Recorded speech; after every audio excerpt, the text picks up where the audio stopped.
تربیت ہوتی ہے. اس تربیت کے بعد جب ہم اکیڈمی سے باہر نکلتے ہیں تو دماغ میں صرف یہ ہوتا ہے پاکستان کی خدمت کرنی ہے اور اپنی جان اس مٹی پہ قربان کرنی ہے، اور ساتھ ہم کہتے ہیں وطن کی مٹی گواہ رہنا. اور اس مٹی کو گواہ بنا کے آج تک ہم نشانیاں اور قربانیاں دیتے آئے ہیں اور دیتے جائیں گے. اس کے باوجود اتنی قربانیوں کے بعد جب پھر حملے ہوتے ہیں ہمارے اوپر، گالیاں پڑتی ہیں ہمیں، سیدھی گالیاں، ہماری فیملی کو گالیاں، ہمیں گالیاں، کوئی سوشل میڈیا پہ کوئی ایکٹیویٹی کریں اس کے جواب میں 100-200 لوگ گالیاں دیتے ہیں، کوئی ویسے بھی لاگ کریں اس کے اوپر گالیاں دیتے ہیں، بغیر کسی وجہ کے گالیاں دیتے ہیں.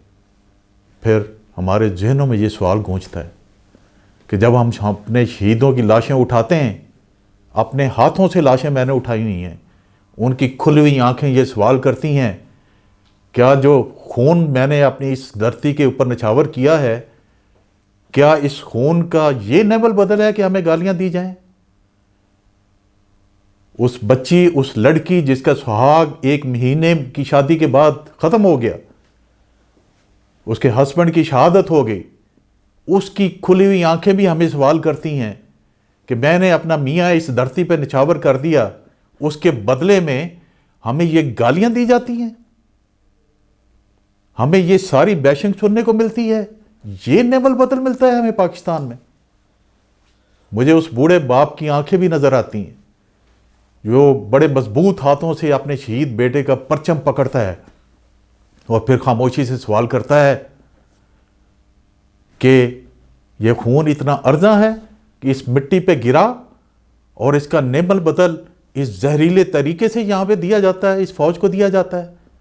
مجھے وہ 10 شہیدوں کا لہو بھی یاد ہے جو ابھی کچھ دن پہلے شہید ہوئے اس وطن کے اوپر، اور وہ 10 کے 10 شہیدوں کے رشتہ دار یہ سوال کرتے ہوئے نظر آئے کہ ان کا خون اتنا ارزاں ہے کہ کسی نے اس کو کنٹرول نہیں کیا. سو کالڈ لیڈر جتنے بھی بنے ہوئے ہیں پاکستان میں، کیا اس کا خون اسد طور کے زخموں سے کم امپورٹنٹ ہے کہ اسد طور کے گھر پوری کی پوری پی ڈی ایم چلی گئی اور جا کے سولیڈیرٹی وہاں پہ نبھانا شروع کر دی؟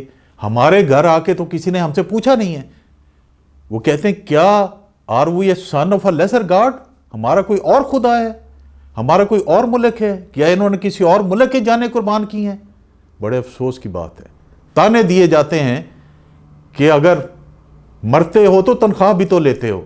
بڑے افسوس کی بات ہے، بڑے افسوس کی بات ہے.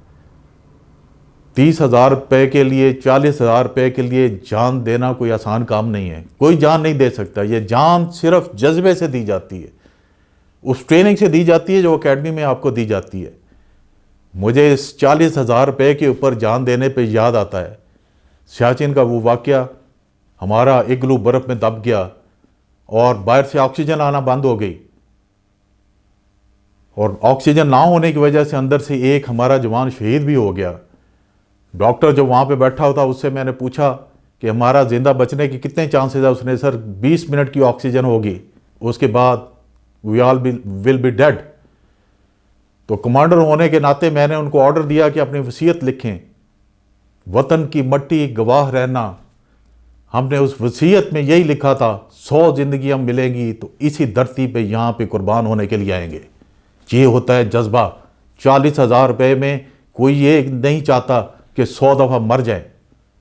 مجھے وہ واقعہ بھی یاد ہے جب ٹیررسٹ کے خلاف آپریشن میں اپنی یونٹ کی کمانڈ کر رہا تھا، اور بہت سارے میرے ساتھی اس طرح ان حالات سے گزرے ہیں اور اسی طرح قربانیاں دیتے آئے ہیں کہ جب اینٹی ٹینک مائن پہ گاڑی چڑھی ہے اور میں 20 فٹ اوپر ہوا میں اچھلا ہوں، نیچے گرا ہوں، تو اس وقت ذہن میں یہ تھا کہ اللہ تعالیٰ نے شہادت دے دی ہے. تو میں انتظار کرنا شروع ہوا کہ جان کیسے نکلتی ہے. یہ تجربہ میں ابھی یہ فیل لوں کہ جان کیسے نکلتی ہے. 1 منٹ گزرا، جان نہیں نکلی. 1.5 منٹ گزرا، جان نہیں نکلی. اٹھ کے کھڑا ہو گیا. دائیں بائیں مٹی، یہ بارود کی بو پھیلی ہوئی تھی. اس وقت بھی ذہن میں یہ ارادہ کیا تھا کہ 100 زندگیاں ملیں گی تو ایسے ہی لڑیں گے، اس ملک کے لیے لڑیں گے، اس پاکستان سرزمین کے جھنڈے کے لیے لڑیں گے. پھر بھی گالیاں دیتے ہو ہمیں. اور کیا کریں؟ اس سے زیادہ کیا کریں؟ کتنی زندگیاں ارادے کریں کہ قربان کر دیں گے اس ملک پہ؟ بہت سارے میرے ساتھی، میرے جونیئر اس ملک پہ قربان ہو چکے ہیں. میں آپ کو دل سے بتاتا ہوں، ہمارے کوئی نفیریس ڈیزائن نہیں ہے، ہم کوئی غلط کام نہیں کر رہے.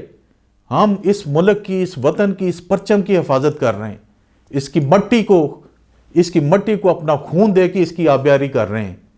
خدا کا واسطہ اس فوج کو جو آپ کی عظمت ہے، جو دنیا جس کی عظمت کو سلام کرتی ہے، اس کو سلام نہ کریں، لیکن اس کو ذلیل نہ کریں. آپ یہ 40,000 تنخواہ، 50,000 تنخواہ میں جو آپ کہتے ہیں کہ تنخواہیں لیتے ہیں، مرتے بھی ہیں.